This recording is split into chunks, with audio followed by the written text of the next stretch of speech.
Hi మిత్రులారా, ఎలా ఉన్నారు? ఈరోజు మనం ఒక అద్భుతమైన కథ విందామా? విందాం విందాం. ఇదొక రాజ్యం కథ, ఒక మాయాఫలం కథ, ఇంకా ఒక చిన్న చిలక కథ. అవును, అనగనగా సువర్ణగిరి అనే ఒక అందమైన రాజ్యముండేది. ఆ రాజ్యాన్ని నరసింహ మహారాజు అనే ఒక దయగల రాజు పరిపాలించేవాడు. ఆయన భార్య సుమతిరాణి. వాళ్ళిద్దరూ ప్రజలను కన్నబిడ్డలా చూసుకునేవారు. అయితే వాళ్ళ రాజభవనంలో ఒక ప్రత్యేకత ఉంది. ఏంటది? ఆ నాకు తెలుసు. వాళ్ళ ఉద్యానవనంలో ఒక కల్పవృక్షముండేది. కరెక్ట్. కల్పవృక్షమంటే కోరికలు తీర్చే చెట్టు అన్నమాట. కాని ఆ చెట్టుకి ఒక నియమముంది. అది ప్రతి ఏటా ఒకే ఒక్క బంగారు పండును మాత్రమే కాస్తుంది. ఆ ఒక్క పండుతో ఏదైనా ఒక కోరిక కోరుకోవచ్చు.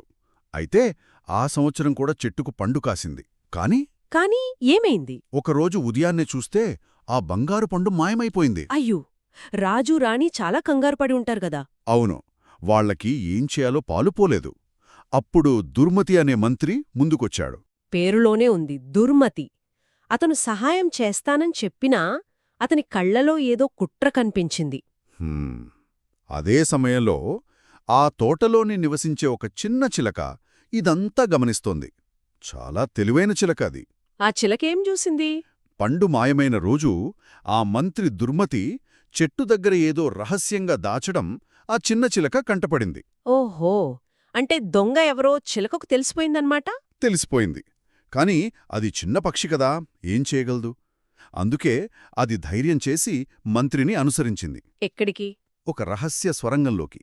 అక్కడ మంత్రి ఆ బంగారు పండును దాచిపెట్టడం కళ్ళారా చూసింది. చూసి భయపడిందా?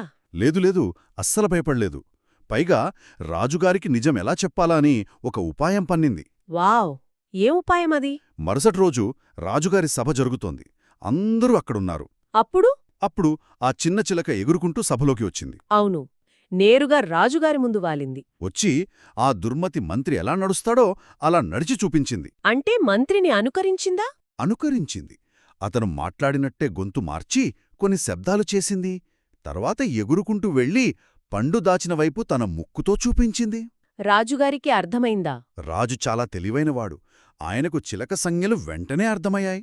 వెంటనే దుర్మతిని బంధించమని సైనికులను ఆదేశించాడు. ఆ తర్వాత సైనికులు వెళ్లి చూడగా ఆ సొరంగంలో బంగారు పండు దొరికింది. అప్పుడు దుర్మతి తన తప్పు ఒప్పుకున్నాడు.